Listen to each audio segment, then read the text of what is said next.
اللہ تعالیٰ نے قیامت کا اور یوم آخرت کا تصور ہمیں عطا فرمایا تاکہ ہمارے ذہن میں یہ رہے کہ ہم اس دنیا میں جیسا عمل کریں گے ویسا ہمیں سامنا کرنا پڑے گا۔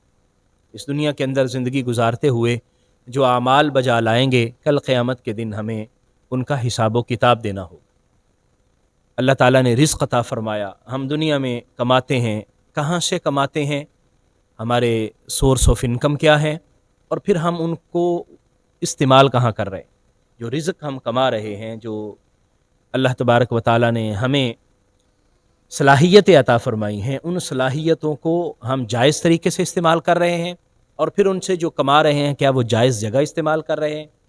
یہ ساری وہ چیزیں ہیں جن کی طرف ہمیں بار بار متوجہ کیا جاتا ہے اور بار بار غور و فکر کرنے کی دعوت دی جاتی ہے۔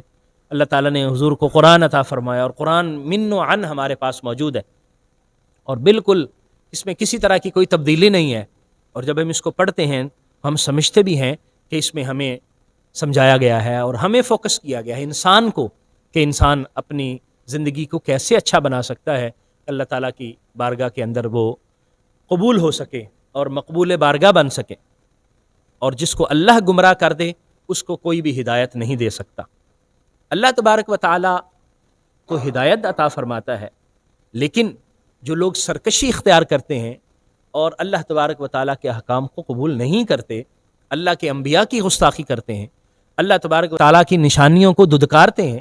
اور اللہ تبارک و تعالیٰ کو چیلنج کرتے ہیں، تو ان کے لیے پھر ہدایت کے راستے بند ہو جاتے ہیں۔ اور اللہ تعالیٰ معاف فرمائے، اللہ کرم فرمائے کہ کبھی ایسا نہ ہو کہ انسان جو ہے وہ اس جگہ پہ آ کے کھڑا ہو جائے کہ اس کے سامنے ہدایت کا راستہ ہی نہ ہو، اور ہمیشہ شیطان کے چنگل میں پھنس کے وہ اس جگہ پر آ کے کھڑا ہو جائے کہ واپسی کے سارے راستے بند ہو جائے۔ کیونکہ اللہ تعالیٰ جب ہدایت کی توفیق چھین لیتا ہے تو پھر انسان کو کچھ بھی نظر نہیں آتا، پھر وہ اپنے آپ کو عقل و شعور کا باپ کہلانے والا شخص بھی یہ دیکھ نہیں پاتا کہ یہ نبی ہیں یا عبداللہ کے یتیم محمد ہیں صلی اللہ علیہ وسلم۔ وہ یہی سمجھتا ہے کہ یہ ہمارے جیسے، جس کو ابو الحکم کہا جاتا تھا، آج دنیا اس کو ابو جہل کے نام سے یاد کرتی ہے۔ ابو حکم کہا جاتا تھا، ابو الحکم یعنی حکمتوں کا باپ۔ لوگ سمجھتے ہیں کہ بڑا شعور والا ہے، بڑا عقل والا ہے، لوگ اس کو اپنے معاملات میں فیصل مقرر کرتے تھے، اس سے فیصلے کرواتے، جج بناتے، یہ بڑا عقل مند ہے۔ لیکن اس کی عقل کدھر گئی؟ اس کی عقل نے اس کو کوئی فائدہ نہیں دیا، کیونکہ اس نے نبی کریم صلی اللہ علیہ وآلہ وسلم کی اتنی توہین کی، اتنی گستاخیاں کی کہ اللہ تعالیٰ نے ہدایت ہی چھین لی۔ اور جب اللہ ہی ہدایت عطا نہ فرمائے تو پھر ہدایت کہاں سے آئے گی؟ اس لیے اللہ تعالیٰ سے ہمیشہ ہدایت کی دعا بھی مانگتے رہنا چاہیے، خاتمہ بالخیر کی دعا بھی مانگتے رہنا چاہیے۔ ہم اللہ تبارک و تعالیٰ کی کائنات میں غور و فکر کریں، اور پھر اس کو دیکھتے ہوئے یہ سمجھیں کہ کیا کائنات کا بنانے والا اللہ کے علاوہ کوئی اور ہو سکتا ہے؟ خوب غور و فکر کرنے کے بعد انسان، اصل میں اگر انسان صحیح معنوں میں شعور سے کام لے تو شعور یہی بتائے گا کہ کسی کے اندر اتنی طاقت نہیں ہے کہ اس کائنات، اتنی بڑی کائنات کو بنائے، اور بغیر کسی عیب کے ہزاروں سال سے یہ کائنات رواں دواں ہیں، ہر چیز اپنے اپنے دائرے کے اندر اپنا اپنا کام کر رہی ہے۔ یہ کوئی انسان نہیں کر سکتا، اور ایسا بھی نہیں ہے کہ یہ خود بخود ہو رہا ہے، کبھی خود بخود کچھ نہیں ہوتا۔ ایک چھوٹے سے چھوٹا تنکا بھی اٹھا کے ہم دوسری طرف رکھتے ہیں تو یہ کائنات خود بخود کیسے چل سکتی ہے؟ یقیناً وہ وحدہ لا شریک ہی ہے جو کائنات کو چلا رہا ہے۔ اگر ایک سے زیادہ خدا ہوتے تو پھر بھی کائنات نہ چلتی، ایک کہتا کہ میں نے یوں کرنا ہے، دوسرا کہتا میں نے کرنا ہے، تو اسی طرح اسی لڑائی کے اندر یہ کائنات تباہ و برباد ہو جاتی۔ اس لیے یہ عقل و شعور کا تقاضا ہے کہ ہم اللہ تبارک و تعالیٰ کی وحدانیت کو قبول کریں، اور پھر آخرت کا جو تصور اسلام نے ہمیں دیا ہے اس کو ہمیشہ ذہن میں رکھیں۔ اللہ کے بندوں کے حقوق اور اللہ کے حقوق جو ہمارے اوپر لازم ہیں ان کا خیال رکھیں کہ کل ہم نے اللہ کی بارگاہ میں جا کے جواب دہ ہونا ہے، اور ہمیشہ اللہ تعالیٰ سے ہدایت کی دعا بھی مانگتے رہیں۔ ہمیں اسی لیے ہر نماز کے اندر سورۃ فاتحہ میں یہی سکھایا گیا کہ ہم کہیں اہدنا الصراط المستقیم، اللہ تعالیٰ سے ہدایت کی دعا مانگیں۔ یعنی نماز میں ہم ہدایت کے اندر ہی ہوتے ہیں، لیکن پھر بھی اس کی استقامت کی دعا مانگیں کہ اللہ تعالیٰ ہمیں اس پر استقامت عطا فرمائے اور ہمیشگی عطا فرمائے، اور اللہ تعالیٰ ہمیشہ اپنی نظر رحمت ہم پر فرماتا رہے کیونکہ اگر اس کی نظر کرم ہم سے دور ہو گئی تو پھر شیطان ہمیں فوراً دبوچ لے گا اور اپنی راہ پر لے جائے گا۔ اعوذ باللہ من الشیطان الرجیم، بسم اللہ الرحمن الرحیم، وَلَقَدْ يَسَّرْنَا الْقُرْآنَ لِلذِّكْرِ فَهَلْ مِن مُّدَّكِرٍ۔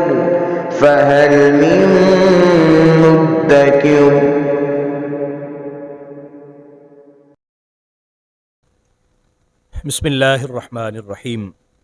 سورہ اعراف 9واں پارہ ہے، 23واں رکوع ہے سورہ اعراف کا، اور آیت نمبر 185 سے آج پڑھیں گے۔ اعوذ باللہ من الشیطان الرجیم، بسم اللہ الرحمن الرحیم۔ اولم ينظروا فی ملکوت السماوات والارض وما خلق اللہ من شیء وان عسى ان يكون قد اقترب اجلهم فبأي حدیث بعدہ یؤمنون۔ قرآن مجید نے بار بار اہل عقل کو غور و فکر کرنے کی دعوت دی ہے کہ وہ اللہ تعالیٰ کی تخلیق میں غور و فکر کریں، آسمان و زمین میں غور و فکر کریں، اور اللہ تبارک و تعالیٰ نے جو طرح طرح کی نشانیاں بنائیں اور ان کی طرف متوجہ فرمایا، اس میں غور و فکر کر کے اللہ وحدہ لا شریک پر ایمان کو مضبوط کریں اور معبودان باطلہ سے گریز کریں اور ان سے پہلو تہی کرتے ہوئے توحید کا اقرار کریں اور اس پر کاربند رہیں۔ اللہ تعالیٰ نے قیامت کا اور یوم آخرت کا تصور ہمیں عطا فرمایا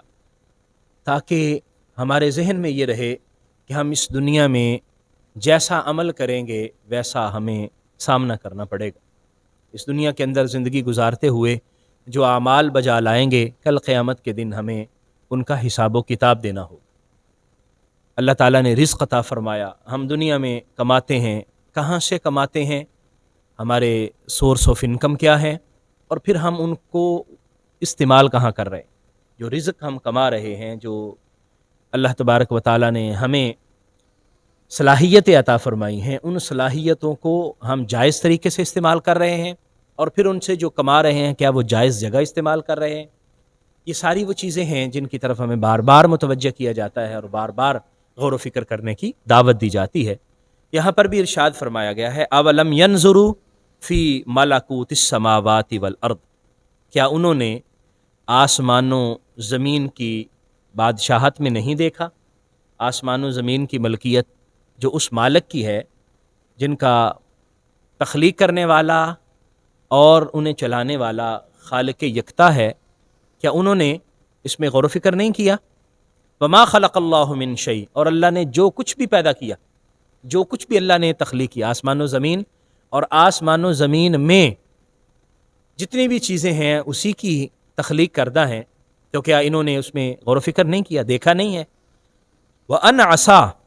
أَنْ يَكُونَ قَدِ اقْتَرَبَ أَجَلُهُمْ، اور اس میں بھی غور و فکر نہیں کیا کہ ہو سکتا ہے کہ ان کی مدت قریب ہی آ گئی ہو۔ پہلی قومیں آئیں چلی گئیں، اس دنیا سے رخصت ہو گئیں، اور لوگ آ رہے ہیں جا رہے ہیں، کیا لوگ اس میں غور و فکر نہیں کرتے کہ ان کی مدت، اس دنیا کے اندر جتنی سانسیں ان کو ودیت کی گئی ہیں، جتنے وقت گزارنے کے لیے اوقات ان کو مہیا کیے گئے ہیں، تو کیا انہوں نے سوچا نہیں ہے کہ ہو سکتا ہے کہ یہ قریبی ہوں؟ کیا پتہ فرشتہ اجل آئے اور موت کا پیغام ہمیں سنائے اور ہماری روح قبض کر کے لے جائے۔ کس کو کیا پتہ ہے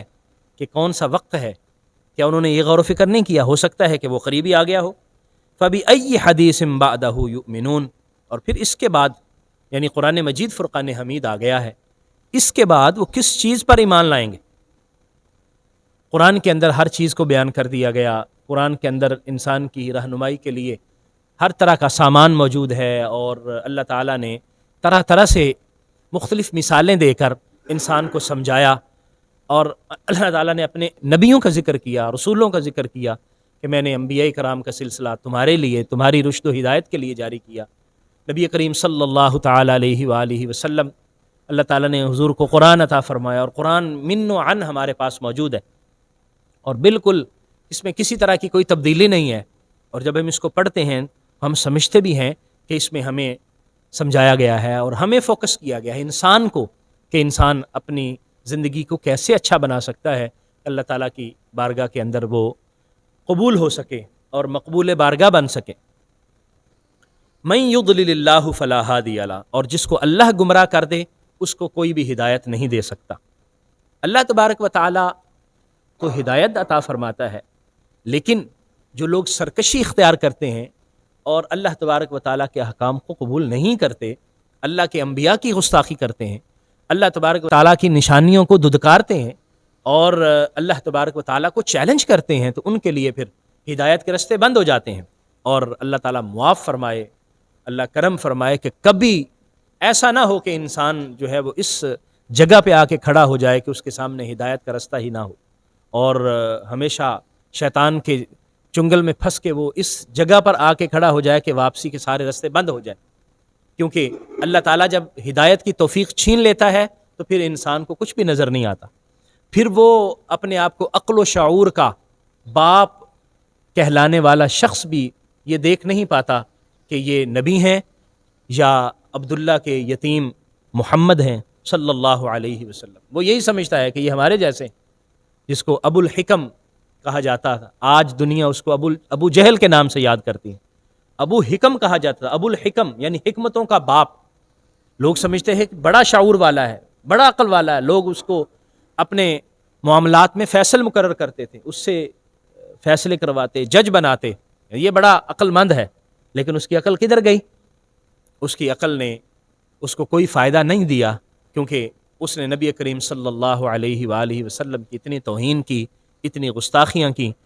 کہ اللہ تعالیٰ نے ہدایت ہی چھین لی، اور جب اللہ ہی ہدایت عطا نہ فرمائے تو پھر ہدایت کہاں سے آئے گی؟ اس لیے اللہ تعالیٰ سے ہمیشہ ہدایت کی دعا بھی مانگتے رہنا چاہیے، خاتمہ بالخیر کی دعا بھی مانگتے رہنا چاہیے۔ وَيَذَرُهُمْ فِي طُغْيَانِهِمْ يَعْمَهُونَ، اور اللہ ان کو چھوڑ دے کہ وہ اپنی سرکشی میں بھٹکتے پھرتے رہیں۔ اللہ تبارک و تعالیٰ ہدایت کی توفیق بھی چھین لے اور پھر نظر کرم بھی ختم کر لے اور ان کو چھوڑ دے کہ جس گمراہی میں وہ مبتلا ہیں اس میں ہی بھٹکتے رہیں، اور یہ سمجھتے رہیں کہ ہم تو درست ہیں، ہم تو ٹھیک ہیں۔ یہ غلط ہے، اپنے آپ کو درست سمجھتے رہیں اور پھر کوئی راہ ان کو سجائی نہ دے اور کبھی بھی راہ ہدایت پر نہ آ سکے۔ اس لیے ان آیات مبارکہ میں ہمیں یہ بات سمجھائی گئی کہ ہم اللہ تبارک و تعالیٰ کی کائنات میں غور و فکر کریں، اور پھر اس کو دیکھتے ہوئے یہ سمجھیں کہ کیا کائنات کا بنانے والا اللہ کے علاوہ کوئی اور ہو سکتا ہے؟ خوب غور و فکر کرنے کے بعد انسان، اصل میں اگر انسان صحیح معنوں میں شعور سے کام لے تو شعور یہی بتائے گا کہ کسی کے اندر اتنی طاقت نہیں ہے کہ اس کائنات، اتنی بڑی کائنات کو بنائے اور بغیر کسی عیب کے ہزاروں سال سے یہ کائنات رواں دواں ہیں، ہر چیز اپنے اپنے دائرے کے اندر اپنا اپنا کام کر رہی ہے۔ یہ کوئی انسان نہیں کر سکتا، اور ایسا بھی نہیں ہے کہ یہ خود بخود ہو رہا ہے، کبھی خود بخود کچھ نہیں ہوتا۔ ایک چھوٹے سے چھوٹا تنکا بھی اٹھا کے ہم دوسری طرف رکھتے ہیں تو یہ کائنات خود بخود کیسے چل سکتی ہے؟ یقیناً وہ وحدہ لا شریک ہی ہے جو کائنات کو چلا رہا ہے۔ اگر ایک سے زیادہ خدا ہوتے تو پھر بھی کائنات نہ چلتی، ایک کہتا کہ میں نے یوں کرنا ہے، دوسرا کہتا میں نے کرنا ہے، تو اسی طرح اسی لڑائی کے اندر یہ کائنات تباہ و برباد ہو جاتی۔ اس لیے یہ عقل و شعور کا تقاضا ہے کہ ہم اللہ تبارک و تعالیٰ کی وحدانیت کو قبول کریں، اور پھر آخرت کا جو تصور اسلام نے ہمیں دیا ہے اس کو ہمیشہ ذہن میں رکھیں۔ اللہ کے بندوں کے حقوق اور اللہ کے حقوق جو ہمارے اوپر لازم ہیں ان کا خیال رکھیں کہ کل ہم نے اللہ کی بارگاہ میں جا کے جواب دہ ہونا ہے، اور ہمیشہ اللہ تعالیٰ سے ہدایت کی دعا بھی مانگتے رہیں۔ ہمیں اسی لیے ہر نماز کے اندر سورۃ فاتحہ میں یہی سکھایا گیا کہ ہم کہیں اہدنا الصراط المستقیم، اللہ تعالیٰ سے ہدایت کی دعا مانگیں۔ یعنی نماز میں ہم ہدایت کے اندر ہی ہوتے ہیں، لیکن پھر بھی اس کی استقامت کی دعا مانگیں کہ اللہ تعالیٰ ہمیں اس پر استقامت عطا فرمائے اور ہمیشگی عطا فرمائے، اور اللہ تعالیٰ ہمیشہ اپنی نظر رحمت ہم پر فرماتا رہے، کیونکہ اگر اس کی نظر کرم ہم سے دور ہو گئی تو پھر شیطان ہمیں فوراً دبوچ لے گا اور اپنے راہ پر لے جائے گا۔ اللہ کریم ہمیں سمجھنے کی، عمل کی توفیق عطا فرمائے۔ آمین۔ وآخر دعوایا ان الحمد للہ رب العالمین۔